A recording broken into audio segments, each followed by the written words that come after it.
नमस्कार, आप देख रहे हैं पंजाब केसरी लाइव और इस समय हम खड़े हुए हैं फरीदाबाद के बगोला स्थित जो है वो पटाखा गोदाम के अंदर। जो आपको बता दें कि जिस तरीके से सरकार ने इको फ्रेंडली पटाखे जो है वो जलाने के लिए कहा है, इको फ्रेंडली पटाखों की बिक्री जो है वो लगातार हो रही है, उसी को लेकर के, क्योंकि कहीं ना कहीं देखिए बहुत बड़ी चिंता है, बहुत बड़ा जो है वो चुनौती है। जिस तरीके से फरीदाबाद में प्रदेश के अंदर जो है वो दूषित शहरों के अंदर आया और उसके बावजूद उसको रोकने के लिए एक बड़ी चुनौती जो है वो सरकार के लिए और जिला प्रशासन के लिए है। तो वहीं अभी हम उसी चीज का एक बार पड़ताल करने के लिए हैं कि आखिर इको फ्रेंडली जो है पटाखे वो कितना पोल्यूशन करते हैं।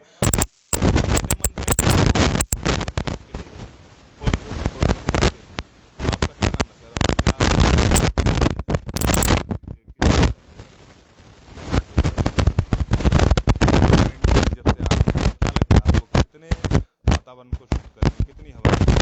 वातावरण को कोई सुख नहीं होगा, जिसमें आग लगेगी धुआं होगा ही होगा। कोई उसका इको फ्रेंडली का कोई बेनिफिट नहीं है। जब पहले जो फार्मूला था वो बेस्ट है, क्योंकि उसके अंदर सल्फर होता था, उससे कीड़े मकोड़े ये सब खत्म होते थे। जब से ये पटाखा बंद हुआ है, इको फ्रेंडली चालू हुआ है, जब से ये महामारी और ये सब चालू हुए हैं, और उसका जो है रिजल्ट के सामने है, आपके सामने है, जब से नहीं गई है। अगर वो चलेगा, क्योंकि गवर्नमेंट इतना सल्फर बाहर फेंक ही नहीं सकती, और वो नमी को सोखता है। सल्फर जो नमी को सोखता है, इसीलिए जो पहले त्योहार बने हुए हैं वो सिस्टम से बने हुए हैं, तरीके के हैं कि भाई ये चीज इस टाइम जलनी है। मान लो दिए जलाने, दिए जलाने से भी जो है सल्फर होता है, और आप कितना उसी से मक्खी मच्छर मरता है। अगर हम किसी चीज के कीड़े मकोड़े हैं, हम प्याज को रखते हैं तो प्याज भी सल्फर सोखती है, सल्फर कोई नमी को सोखती है, इसलिए हमारे पास आंसू आंसू आते हैं। ये तो सिर्फ जो है एक पढ़े लिखों का जो है चल रही है कहानी, हमारी समझ से तो तो बाहर है। कहीं ना कहीं आपका कहने का मतलब ये है कि जो इको फ्रेंडली पटाखे सरकार बिकवा रही है तो वो पोल्यूशन को ज्यादा दूषित करते हैं। पॉल्यूशन उसमें ज्यादा है पोल्यूशन ज्यादा है। हमारी नजरों में, हमने जैसे चला के हम्म। देखे हैं, हमारी नजरों में अच्छा, पहले जो पटाखे आते थे उनमें और इनमें इको ग्रीन में कितना डिफरेंस देख रहे हो, कितना? क्वालिटी डाउन है। इको फ्रेंडली फायरवर्क्स के अंदर क्वालिटी डाउन है, उतना बढ़िया क्वालिटी नहीं है। और रेट की बात करी जाए तो रेट हो गए कम से कम 1.5 गुना। 1.5 गुना। आप लोग सारे आए हो यहाँ पे, आप कहाँ से आए हो भैया? फरीदाबाद से। फरीदाबाद से। तो क्या पटाखे लेने आए हो? जी। कितने के पटाखे लेते हो? यही कुछ 2-2.5 हज़ार लास्ट। 2-2.5 हजार। पहले कितने के लेते थे? पहले तो 4-5 हज़ार तक के। 4-5 हजार तक के। तो कुछ डिफरेंस लग रहा है आपको इको फ्रेंडली और उनमें दूसरों में? सर डिफरेंस वही है, बस सरकार ने इसे चलाया, थोड़ा प्रदूषण कम हो रहा है इनसे। वो उसमें उसके स्मोक में थोड़ा जहरीलापन ज़्यादा होगा, इसलिए थोड़े कम करे होंगे उन्होंने। बाकी अब आज इस टाइम पर बीमारी बहुत चल रही है, डेंगू इतना चल रहा है, इसी धुएं से मारा जाएगा वो। तो ये सही है, थोड़े बहुत तो सर एंजॉय के लिए चलाने पड़ते हैं।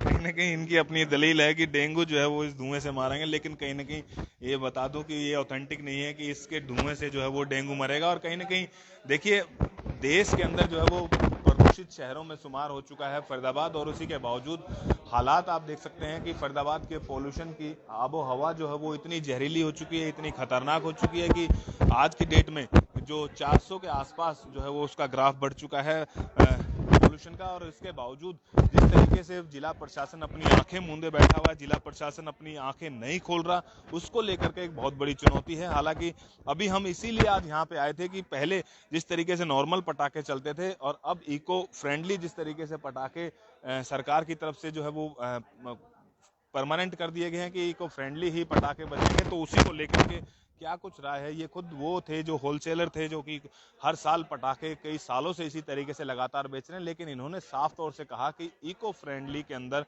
ज्यादा जो है वो पोल्यूशन होता है, और जिस तरीके से पहले जो पटाखे बिकते थे उनमें जो है वो कहीं ना कहीं पोल्यूशन कम होता है। तो ये सरकार अब एक बार से इसमें सोचने की जरूरत है कि जिस तरीके से लगातार पोल्यूशन बढ़ता जा रहा है, लगातार लगातार। जी।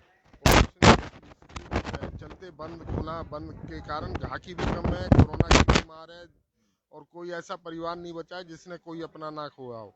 इस साल काम भी नहीं है, जो भी है नया माल भी कम आया, पिछले मालों को ही जो है निपटा, क्योंकि ब्याज भाड़े की रकम होती है, सब पैसे की आवक नहीं है, मतलब नुकसान ही नुकसान हो रहा है।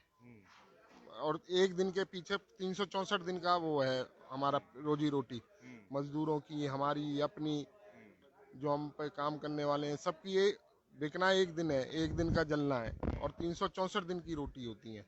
बिल्कुल, कहीं न कहीं देखिए इनकी रोजी रोटी भी जो है वो चलनी होती है, तो इसी को लेकर के आज हम यहाँ पे पहुँचे थे इको फ्रेंडली गोदाम में, पटाखा गोदाम में, क्योंकि कोरोना के बावजूद जो है ये पहली दिवाली एक तरीके से कही जाएगी मनाने के लिए लोग मना रहे हैं, और इसी के बावजूद जिस तरीके के हालात यहाँ पे देखे, कहीं न कहीं साफ दिखाई दिया कि इनका साफ तौर से कहना है कि जो ग्राहकी है वो कम हो चुकी है, और इको फ्रेंडली जिस तरीके से पटाखे बताए जा रहे हैं सरकार की तरफ से, वो पूरे तरीके से कारगर साबित नहीं हो रहे वातावरण को शुद्ध होने से। तो इसीलिए इनकी साफ तौर से गुहार है कि कुछ न कुछ सरकार को इसको लेकर के कुछ सख्त कदम उठाने चाहिए, जिससे कि वातावरण को दूषित होने से बचाया जा सके। फरीदाबाद से अनिल राठी, पंजाब केसरी टीवी।